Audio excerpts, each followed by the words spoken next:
Dad, you talk too much. Sometimes you have to just cut toxic people out of your life. Whether it's family, friends, a relationship. If somebody's toxic, man, you don't realize how much toxicity they're bringing to your life just from being around them. And the older I'm getting, the more I value my peace and just wanting peaceful people around me.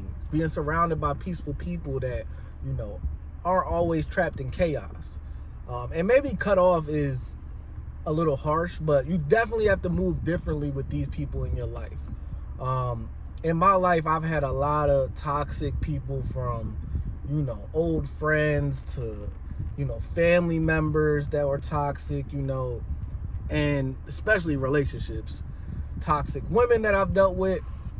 And if I'm being real with myself, I think a lot of the reason why I dealt with the toxic people in my life was because I had traits of toxicity too.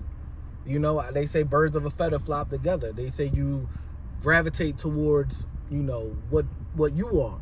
So I think I had to, it took years of therapy and a bunch of different things to get me to the point that I'm at now, where it's like, I just want peace. You know what I'm saying? Like, I don't want to deal with, toxic, chaotic stuff.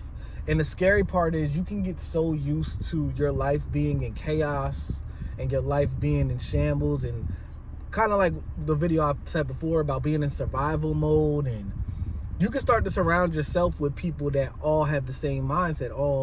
It's not until you get out of that mindset yourself that you can start recognizing and seeing, the people in your life that are adding the toxicness to your life, the chaos to your life, that don't have your best interest. Get what I'm saying? And I don't care if it's family, friends, relationships. Me personally, in my case, so for those of y'all that don't know my story, I lost my father at a young age. My mother is schizophrenic, bipolar. I have no siblings.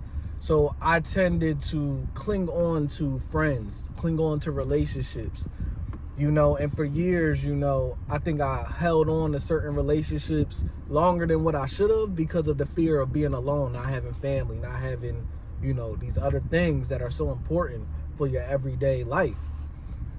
And I've noticed, like, now that I'm out of that and I'm kind of in a very peaceful place, a lot of it was me. A lot of it was me bringing these people around. It was me allowing people to get over on me. It was me allowing people to take advantage of me, in certain instances. You know what I'm saying? And now that I'm finding this new peace within myself, within my life, I'm a father now. I have a son. I have an amazing woman. We have a house together. We take care of my mom. It's like I'm at some days I just wake up, I sit on my porch, and I just think about, like, just how much more peaceful it is.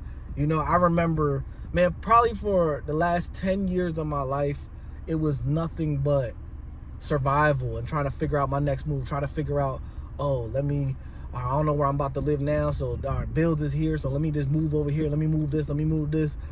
And, now it's like I could sit back and, like, really focus on what I want for myself, and coming home to a peaceful environment, that's the start of it. If you don't come home and feel at peace, and trust me, I went 10 years never going home and feeling like I'm at peace, it makes the biggest difference, because then you can think clearer. If you're at peace at home, if you found peace, if you X'd out all the toxic people in your life, and now it's just nothing but positive people and people that are trying to do right for themselves and not trying to take advantage of you, man, you'll be amazing what your mind can do, what your mind can focus on to get to the next steps.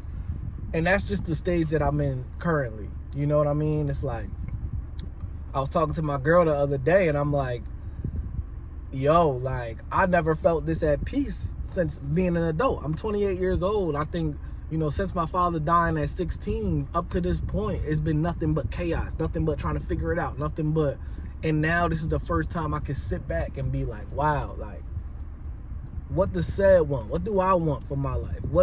How do I view my life? You know what I'm saying? Like, how do I view the father I want to be? How do I view the partner I want to be? How do I view the son that I want to be to my mother that's sick? You know what I'm saying? So, yeah, man, it's been an eye-opening year for me. It's been an amazing year. And another thing that I realized, when you're always in chaos and toxicity and survival mode, time feels like it just goes by so fast. Now that I'm at peace, it's like time is just moving slow and I'm enjoying every moment of life way more. And it's hard to cut some of those people off, you know, like I've had to cut off family members that were just draining, toxic, always asking for something without doing something for themselves, always leeching on, and you know, and it's hard because when you really love people, it's hard to make that cut and cut them off. But man, when you looking at your child and you looking at your kids and you looking at grown adults that aren't doing what they have to do for themselves, it's kind of like it's a no-brainer. And it's like, nah, I gotta focus on my family, my kids, my mental, my life. And anybody that tries to, you know, leech off of that or want handouts or anything like that, I can't do anymore. And like I said, it's hard because you really do love people, but it gets to a point where it's just kind of like, man, I'm stepping up and I'm about to be in my 30s, man. I can't believe it. And it's like, it's really the time to figure out what I want for my life, for my kids' life, you know, and that's all I've been focusing on. And I think step one to finding that is, you know, cutting off the loose ends, cutting off toxic people, cutting that toxic relationship. Don't try to keep staying in a relationship if you know it's toxic, if you know y'all can't work well together. I thank God for my girl. I thank God for my kids, because I feel like they really saved me in that sense of like just bringing a certain level of peace to my life that I didn't have before them, if I'm being honest. So yeah, man, that was just my word of the day, for real, man. Like, sometimes you gotta make them hard cutoffs to better your life, man, and that's the stage I'm in. Till next time, man, you already know your boy said he said, K said, no man, K is me. Who else could it be? Said talk, never TED talk. I'm out.